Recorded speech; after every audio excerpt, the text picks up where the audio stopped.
Hello students, next topic देखते हैं हम डेवलपमेंट बायो का oogenesis यानी कि अंडे जनन। oogenesis का मतलब होता है कि जो फीमेल्स इंडिविजुअल हैं उनमें युग्मक निर्माण की क्रिया। ठीक है, सो बेटा फीमेल इंडिविजुअल में फीमेल गैमेट अंडाणु निर्माण की जो प्रक्रिया है ये कहलाती है अंड जनन।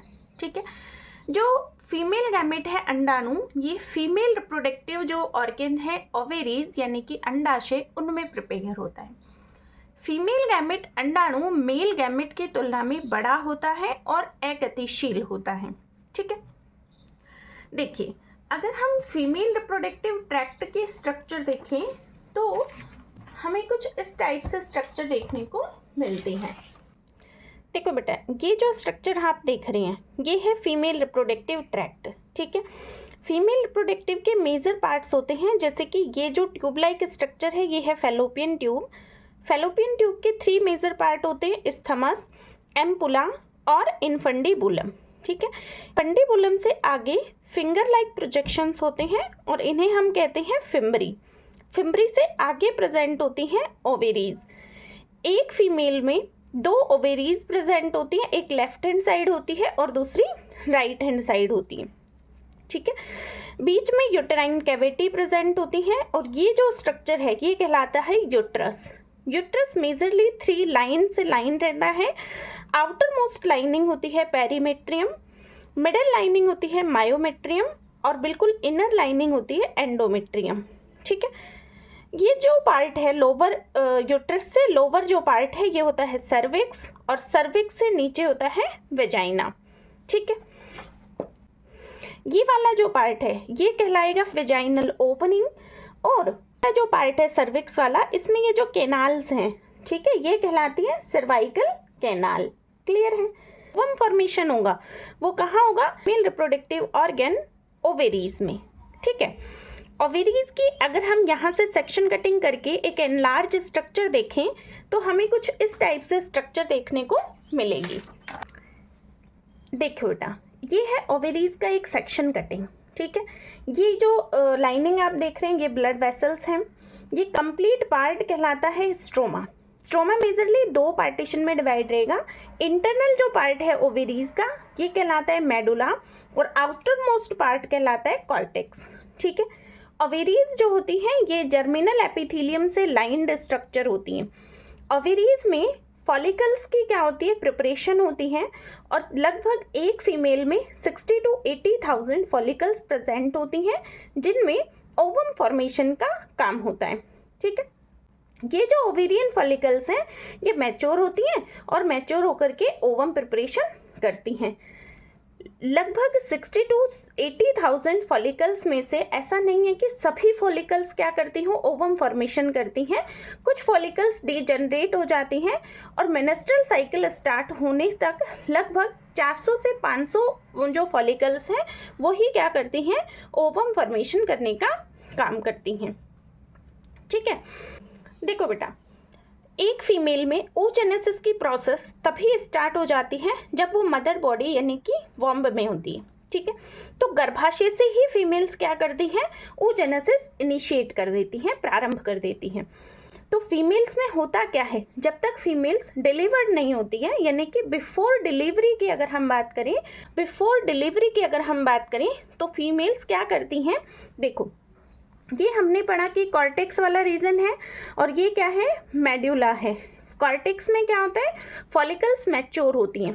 ठीक है, पीजीसी सेल यानी कि प्राइमोर्डियल जर्म सेल्स जो होती हैं वो माइटोसिस करती हैं और माइटोसिस के फलस्वरूप वो एक स्ट्रक्चर बनाती हैं जिसे कहते हैं ओगोनियम।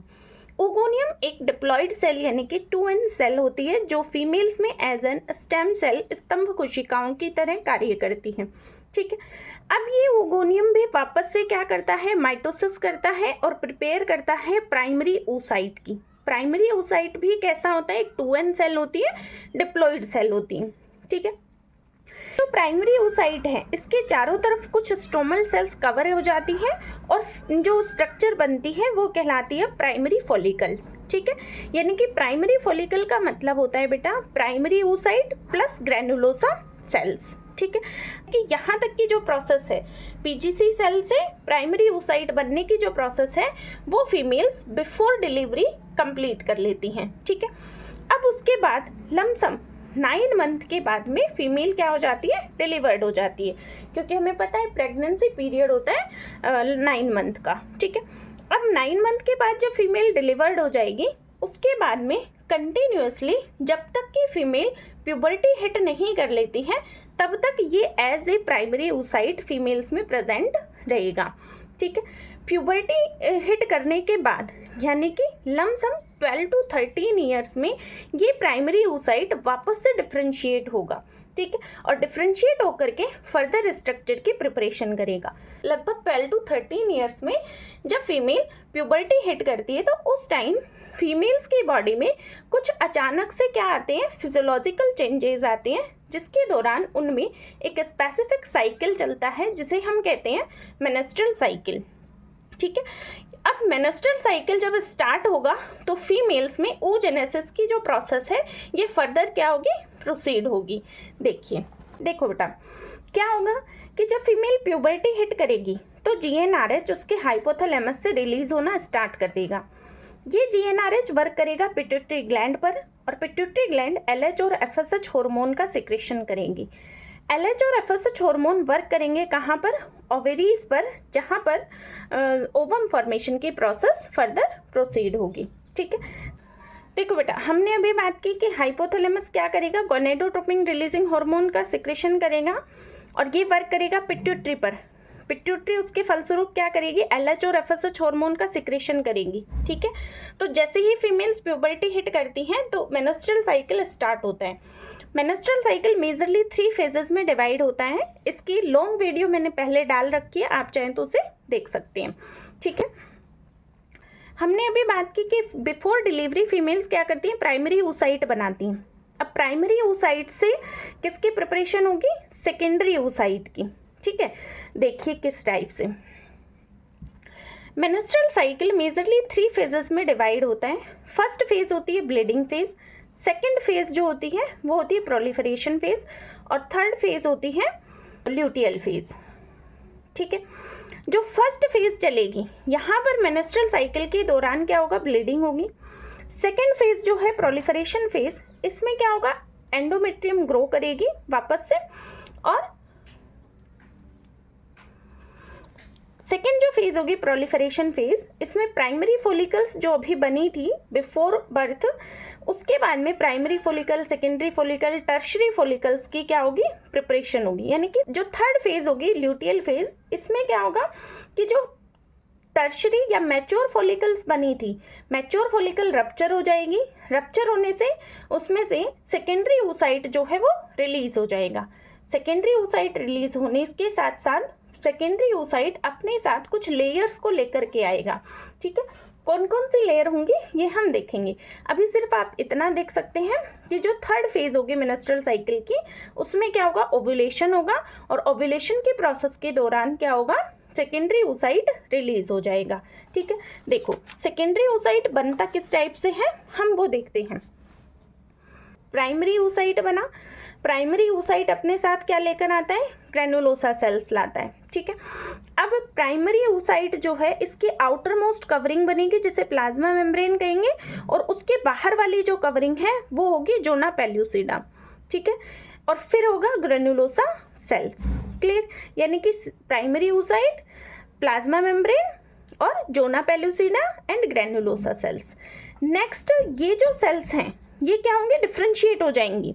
और अब देखो अब क्या होगा, प्राइमरी oocyte, बाहर वाली सेल्स क्या होंगी, बाहर वाली सेल्स क्या होंगी, ग्रेनुलोसा सेल्स। फिर आउटर मोस्ट एक कवरिंग और बनेगी जहां पर थीकल सेल्स की प्रिपरेशन होगी। और थीका सेल्स जो होती हैं वो दो में डिवाइड होती हैं, थीका इंटरना और थीका एक्सटर्ना। ये जो लाइट पोर्शन आप देख रहे हैं ये थीका इंटरना होगा और जो डार्क पोर्शन है ये क्या होगा, थीका एक्सटर्ना होगा। ठीक है, अब ये किसकी प्रिपरेशन हो गई, सेकेंडरी फॉलिकल्स की। अब देखो क्या होगा, ग्रेनुलोसा सेल्स के बीच में कैविटी प्रिपेयर होगी जिसे कहेंगे एंट्रम। ठीक है, क्या कहेंगे, एंट्रम, और ये कहलाएगा अब एंट्रल फॉलिकल्स। ठीक है, वापस से डिफ्रेंशिएशन हुआ और एंट्रम क्या हो गई, एनलार्ज हो गई। इसके साथ साथ क्यूमुलस सेल्स की प्रिपरेशन हुई और क्या क्या सेल्स बनी, देखो कोरोना रेडिएटा बन गई, ठीक है, कोरोना रेडिएटा की प्रिपरेशन हो गई। यानी कि अब जो सेल है वो सेल स्ट्रक्चर हमें मिलेगी, ये कहलाएगी प्री ओव्यूलेटरी फॉलिकल्स। और प्री ओव्यूलेटरी फॉलिकल्स में किस किस की प्रिपरेशन हुई, देखो secondary oocyte, plasma membrane, zona pellucida, cumulus cell, corona radiata और थीका इंटरना और थीका एक्सटर्ना, ठीक है। अब देखो, अब ये सेल्स क्या हो गई, एलएच के इन्फ्लुएंस में रप्चर हो गई और रप्चर होने से ओवुलेशन हुआ, ओवुलेशन से सेकेंडरी oocyte जो है वो सेपरेट हो गया और जो बाकी की फर्दर सेल्स थी उन्होंने क्या बना लिया, एक कॉम्पैक्ट फॉर्म बना लिया, ठीक है।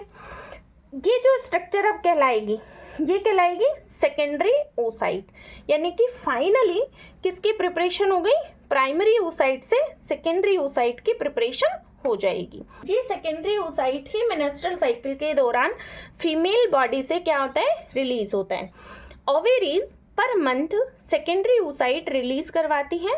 एक टाइम पर लेफ्ट हैंड साइड की ओवेरी सेकेंडरी oocyte रिलीज करवाएगी और नेक्स्ट मंथ में राइट हैंड साइड की ओवेरीज जो है वो सेकेंडरी oocyte रिलीज करवाएंगी, ठीक है। यहाँ तक की बात समझ आ गई। अब देखो हमने क्या देखा बेटा, हमने अभी तक ये देखा कि जीसी सेल्स जो हैं वो डिफ्रेंशिएट होकर के ओगोनिया की प्रिपरेशन करती हैं।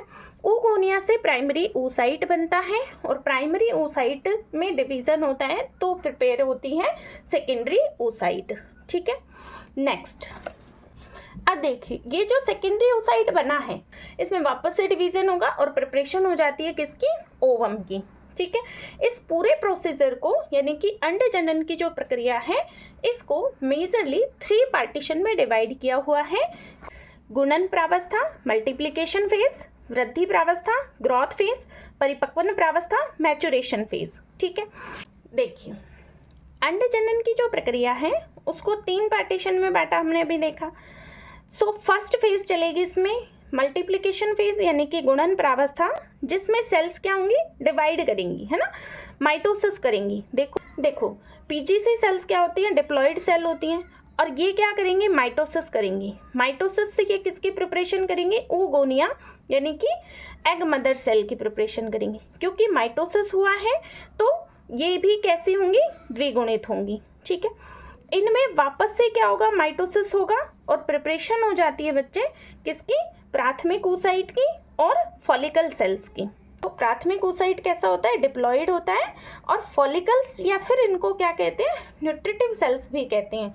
क्यों कहते हैं, क्योंकि ये डेवलपिंग oocyte को न्यूट्रिशन प्रोवाइड करवाने का काम करती हैं, ठीक है। और यहाँ तक हमारी फर्स्ट फेज यानी कि मल्टीप्लिकेशन फेज कंप्लीट हो जाती है, गुणन प्रावस्था कंप्लीट हो जाएगी। अब नेक्स्ट फेज चलेगी इसमें वृद्धि प्रावस्था।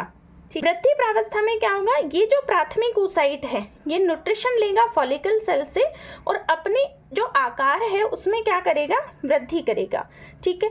और आकार में वृद्धि करने के कारण ही इसको क्या कहा है, ग्रोथ फेज कहा है, ठीक है। तो यहाँ तक हो जाएगी ग्रोथ फेज।